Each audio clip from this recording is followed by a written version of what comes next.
disorders. Thyroid stimulating hormone in relation to mental health. A deficiency is going to contribute to cognitive and emotional disturbances. The medications that work on the thyroid gland might be helpful in treating depression, can affect mood.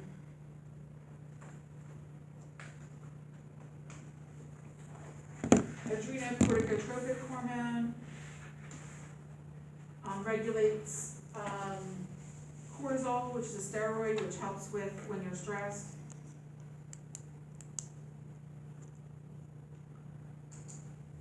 Prolactin, another thing to learn in mental health. Prolactin increased levels are going to be seen in anxiety, hostility, depression, decreased libido.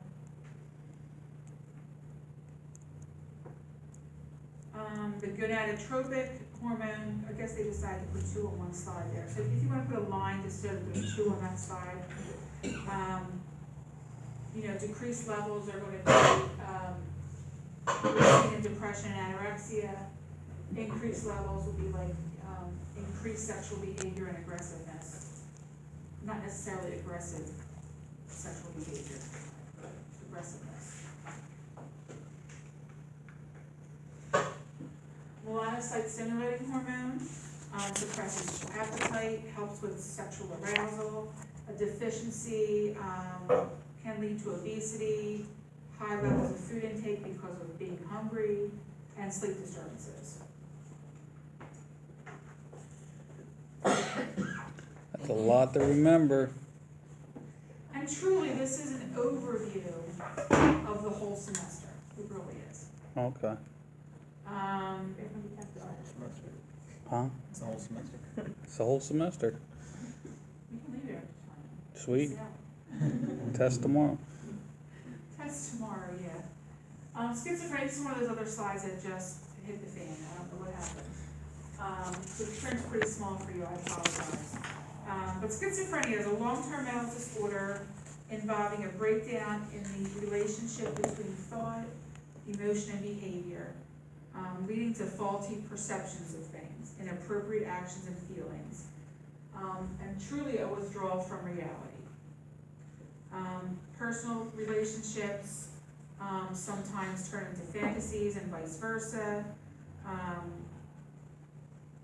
The mental health is like fragmented. You have periods of being cognitively aware of what's going on, and periods of delusions, hallucinations, just trouble in general thinking, and trouble creating a thought, trouble concentrating, and lack of emotion are the big symptoms. Delusions are feelings of confusion. Hallucinations could be something that you hear that's not there. Auditory hallucinations or visual hallucinations, seeing, a cat playing in the back of the room and a cat's not there. Seeing bugs crawl up the wall that aren't there. There's a good table on page 32. Depressive disorders. I have a feeling we're going to see a lot of that in both facilities this semester for mental health. Characterized by a sadness that is severe enough or persistent enough to interfere with daily life.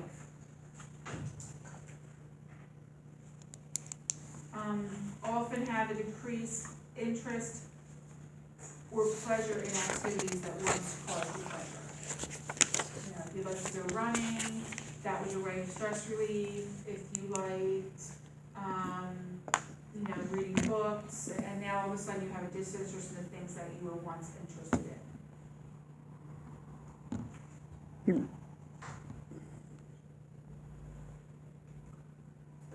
Depressive disorder, good little, all the symptoms that could have mood changes, sleep changes, appetite changes. Either be eating a lot or eating very little. Suicidal ideations. That's thoughts of suicide. When anybody's suicidal, you always wanna ask them if they have a plan. And then if they have a plan, you wanna contract that they'll keep themselves safe until we can get them medical help or other help. You know,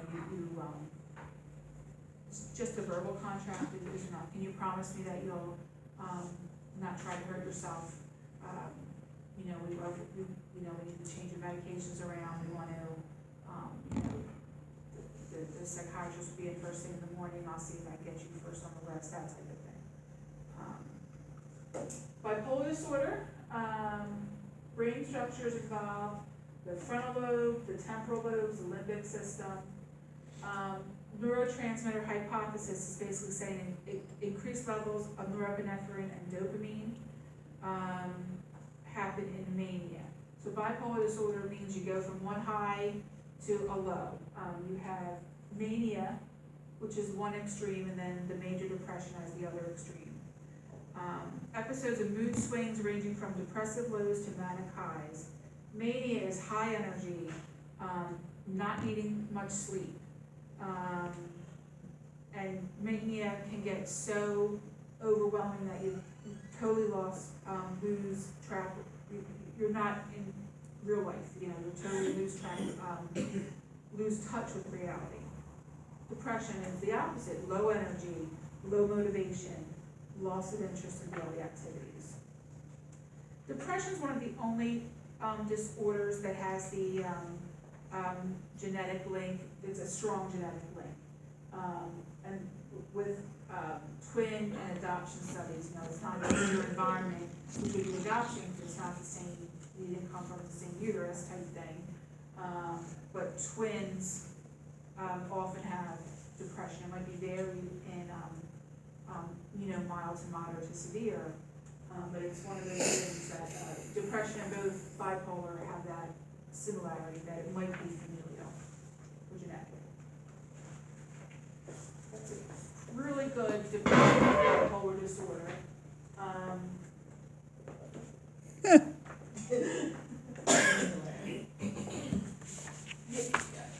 I've had none.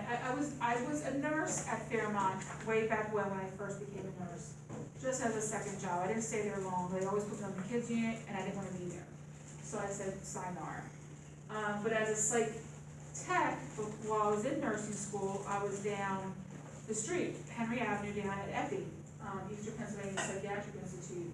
And the manic patients did do such, so they extreme makeup, extreme clothes, you know, yellow pants with a ready green top, like really, that's how they were just grandiose in all of their things, in their talk, in their expressions, in their dress.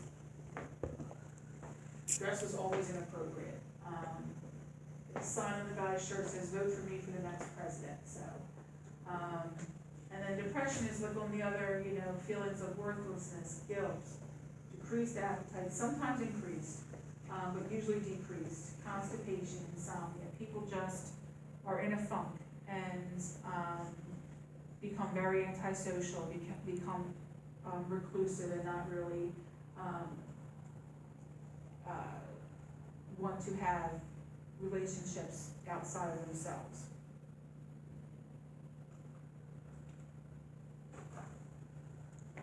Panic disorder, you know, is that high level anxiety. You know, people have out of the blue panic attacks. They have a preoccupation with fear of a recurring attack. So they know what a panic attack feels like, and they're preoccupied with having another one. It just wipes them out with that fear of it happening again. And then they're out of the blue. They're unexpected usually.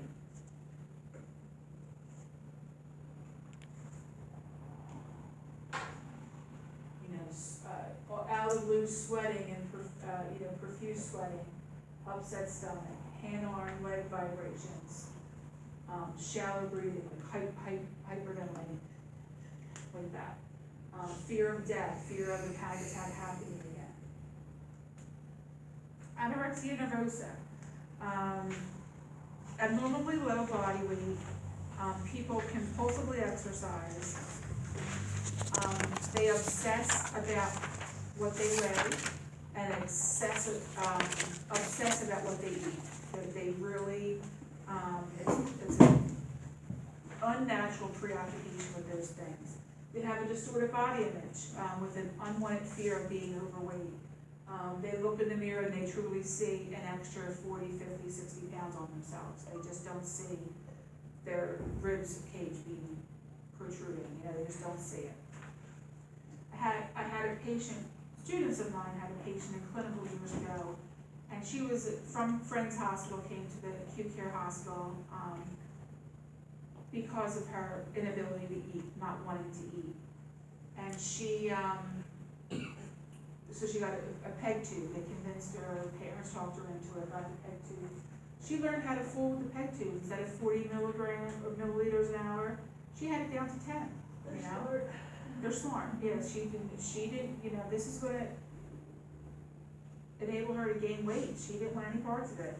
And so she watched how it was programmed by the student earlier in the day, and when we left, it's not something that, I guess I tend to look at IV pumps and how they're set, and the IV site.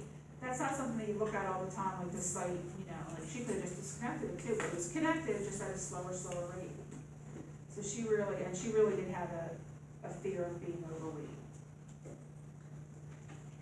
She was a very good, even though the students had psych in a previous semester, she was a very good learning experience, because, you often don't, depression and some like secondary or tertiary diagnoses you're gonna come across. You had psychiatric patients probably last semester, in some shape or form. It might not have been something that they were heavily medicated for, but maybe some, whether anti-anxiety med or an antidepressant. It's just a very common thing.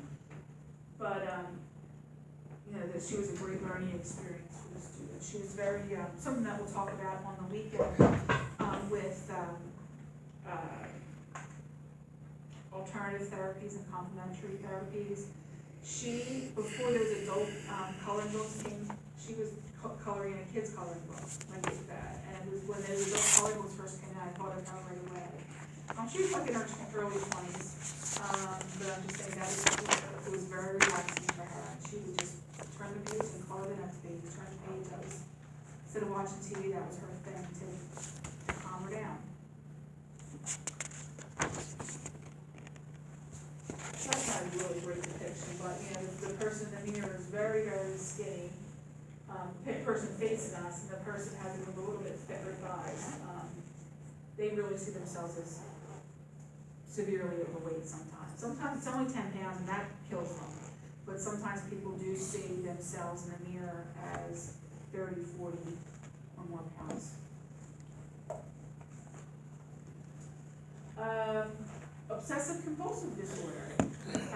Excessive thoughts or obsessions that lead to repetitive behaviors or compulsions is what excessive compulsive disorder is.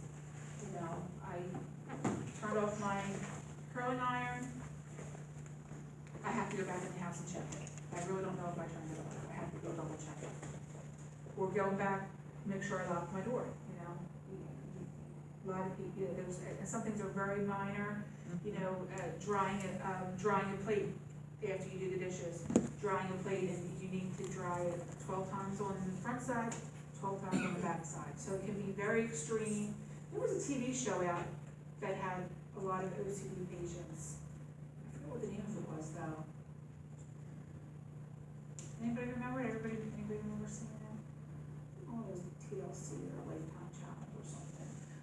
But some people were really extreme, like brushing their teeth. They have to brush their teeth, 32 times in the front, 32 times in the back because they have 32 teeth or something. It's just, people can get really Crazy. fixated on the repetitiveness. There was a lot of OCD. Yes. But there's other extreme things. addictions. Okay. Yeah, but the ones that the patients or the people that had OCD were really extreme sometimes, So thoughts, feelings, behaviors, physical responses, they have to act on their feelings and thoughts. They have to act on it to just double check or triple check or check it the 10th time sometimes. Alzheimer's disease, we know from gerontology that it's, a form of dementia, progressive disease that destroys memory and other important mental functions. Brain cell connections and cells degenerate and die, eventually destroying the memory.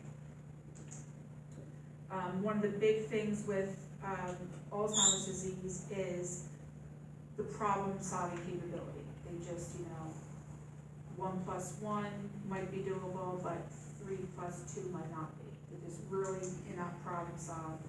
Ask them, a question or you can never, very seldom can you ask a series of questions, even a series of 2 questions.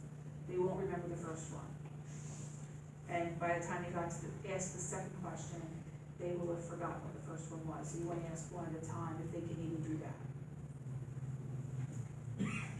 Problem-solving capability is diminished. Confusion with time or place is very, very common. These are the early signs of Alzheimer's. Misplacing belonging is a big thing. Whenever you see an apartment fire or an independent living place caught on fire, Alzheimer's patients or dementia patients that forget to turn off the stove. Diagnostic testing for all these things. We got electroencephalography. That is the electrodes, that's the picture of the little boy there. I found a lot of pictures that had the whole head covered with these, probes. They're not really probes, they don't always go below the surface. They don't always puncture. Some EEG testing does, but not all, usually doesn't. So this is a picture, it was more of an illustration than a picture. And all the pictures were, the head was covered in the stickers. Computerized EEG mapping used mainly in research, and it color codes areas of the brain, and the different colors show the activity going on and whatnot. And the probes are just attached to the scalp with like a stickiness. CAT scan notes areas of infarction of the brain. Infarction meaning not necessarily ischemia, but a momentary lack of either blood flow or electrical activity. Magnetic resonance imaging, MRIs, can show edema, ischemia, which is deadening of an area, infection, tumors. Positron emission tomography measures neurotransmitter and receptors, and the single photon, that's called gamma ray photon therapy sometimes. It provides a true 3D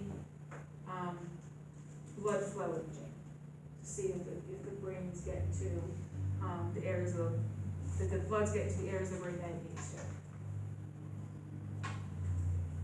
Psychopharmacology is used in conjunction or as an adjunct. So we talked about adjunctive pain medications that might not be necessarily prescribed for pain, but help the pain med work better. So it's sort of,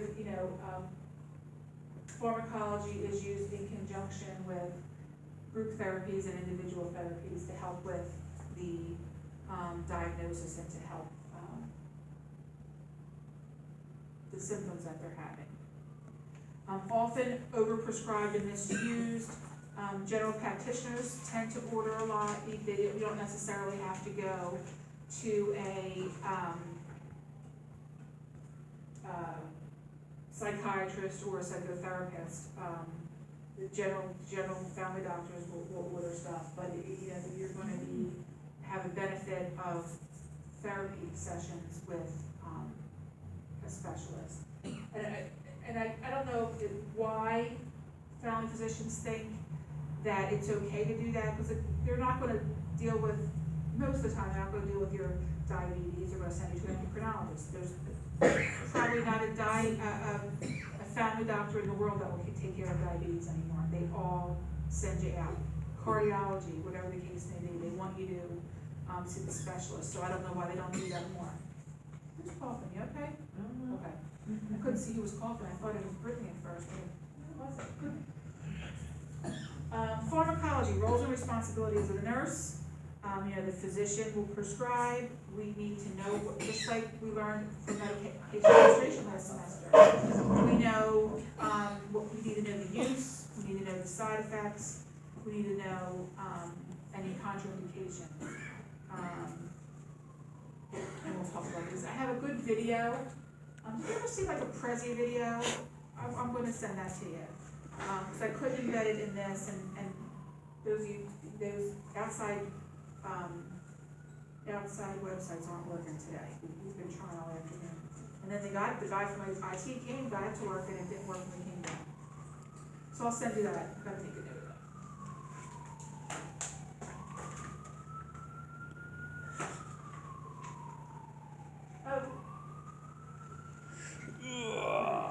How do psychotropics work? They exert an effect on the chemical makeup of the brain and the nervous system. And that's mainly the different effects of the neurotransmitters on the brain are what we need to even out. Do we need more of a med? Do we need less of a med? Do we need a different med to help counteract what's actually happening for the disease process that we're talking about? Most antidepressants block reuptake of serotonin. Antipsychotics block dopamine. Benzodiazepines facilitate transmission of GABA, so they all work differently.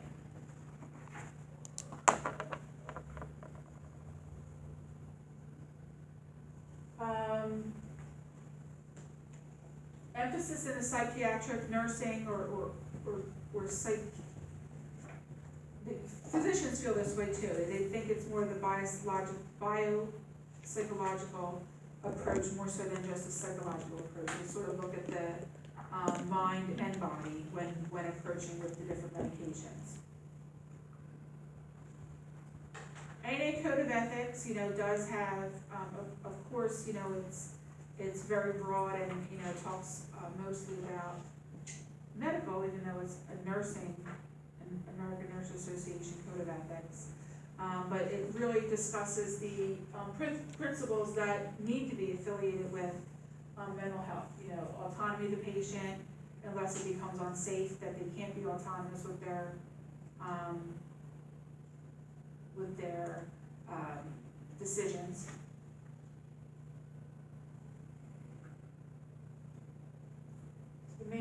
These are the main things of this section of the PowerPoint that will, like if you know them, you're in good shape.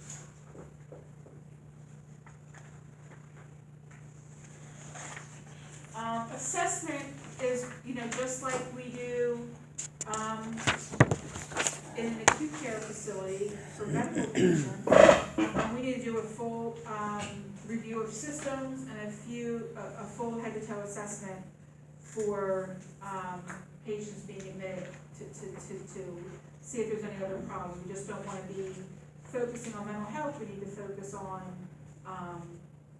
their whole body, so be holistic in the approach.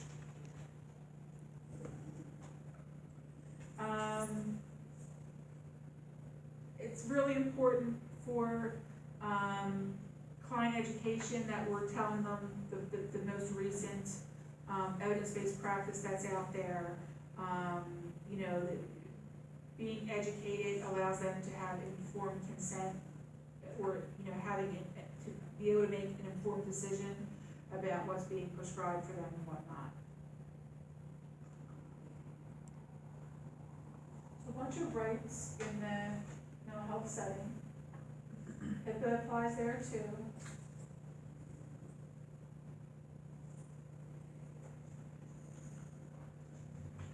Restraints and seclusion. Do you have that slide in yours? Yeah. Okay. It's a lot different in the mental health setting than it is, because you probably didn't see restraints last semester, did you? Mm-hmm. You did see them. What was going on with the patient that they needed restraints? Full as full. Okay, they say he was combative. Did you guys come across any patient sitters? Yeah. Mm-hmm. wonder why they didn't have a patient sitter for them. Because people, they really don't use restraints in the hospitals anymore, they really. Money. Jefferson doesn't do it. They rather not do. They rather do the restraints than have a sitter. Because restraints don't cost anything really. Exactly. Until things go wrong. Then it's Exactly. all right. And then it's the nurse's problem. Yeah. And that's us. We have to do pretty frequent checks, so you must have the MD order. New order every 4 hours in the psychiatric setting for adults, every 2 hours for age 9 to 17, and every hour younger than 9. That's the gold standard. Every other, every facility might have their own rules that are more strict, okay? But you can't be more lax than this, okay? So a doctor has to renew order every 4 hours for an adult. Yes. Every 2 for a kid older than 9, and then every hour. So there's, and it can be verbal. Oh, I don't, not usually. It can until they can come in and sign it. Like every 4 hours, like on a Sunday, let's say, or on a Saturday when every psychiatrist is Jewish and they're not coming in on the Sabbath, it happens sometimes. Really? Oh, I wouldn't go for that one, acute care. No, acute care, they're not this stringent in acute care, you know, with the hourly. But just nowadays, restraints are always a big litigious issue. Oh, yeah. So you really have to go by your And institution especially policy. somebody who's in a mental health crisis people become very agitated when they have restraints on. And oftentimes in the mental health facilities, they're leather restraints. MD must see the patient within 1 hour and every 8 hours over 18 and 4 hours under 18. So that you get that verbal order and then they have to sign it to 2 hours later. If the verbal order expires, MD must see patient within 24 hours. Check patient every 15 minutes, and this is what's really time consuming with regard to circulation. So you have to put your fingers underneath to feel the radial pulse. Ask them to move their fingers. Check their respirations, nutrition. Acute care, I think it's every 4 hours they want vital signs too. Hydration, elimination, and document. You know, you have to provide them with the basics. Even though they're strapped up, you have to unstrap one of the limbs at least so they can use the urinal or the bedpan, or if they're calm for the time, maybe they can use the toilet, you know. Some restraints here, and medical restraints are always an issue too. They're last resort, but these, in a psychiatric facility, no one is really gonna have Those are big IV deals. access, so they're giving them intramuscular through jeans or through, pants, because, it's fast and we want it to work faster. Intermuscular of course doesn't work as fast as IV, but, it's a lot faster than PO, and PO, they're gonna spit at you if they're anchored, okay? We're not giving meds in psych, just so you know. I'm sorry, just wanted to start that. We're not gonna give meds in psych. That's just one hospital's policy I failed. Hospitalization, more than 1 million admissions for psychiatric treatment. And about two thirds are voluntary, so they voluntarily admit themselves. The other 1/3 are being involuntarily admitted because of unsafe to others or unsafe to themselves. Voluntary admissions, they're called 201s for documentation purposes. There's different numbers in different states, but it's 201 in Pennsylvania. Patient can sign out if they're not harmful to others or themselves. Involuntary, Pennsylvania is a 302, and then 304 and 306 are just different levels, and really, those 304s and 306s, it's really hard to get out, because you were involuntarily admitted. There's a lot of red tape and stuff to get out, because of the initial thing that got you in there, okay? Emergency commitments, make the patients dangerous, to themselves or others, and they have a hearing, in 72 hours. if the mental health facility has an ER affiliated with it, there's usually, a court affiliated with it too. Not many places have the, ERs in these facilities anymore. For observation and treatment of mentally ill patients, they cannot make informed decisions for themselves, they're likely to harm themselves or others. They can't, they're so, their psychiatric illness is so elevated that they're not doing their basic needs. They're not able to shower, they don't wanna shower, they refuse to shower, brush teeth, comb hair, that type of thing. Court-ordered mechanism makes a person with mental illness submit to outpatient treatment. And then again, if they're outpatient, it's gonna be really hard for assuring follow-up. Eligibility is history or repeated decompensation requiring involuntary hospitalization, and in likelihood, if they're not gonna get treatment, will deteriorate, so that gets them, outpatient treatment. Some more components of outpatient treatment.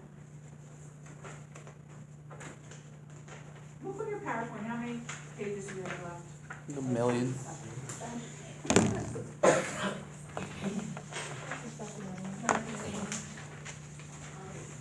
Let's stop here, Mhm.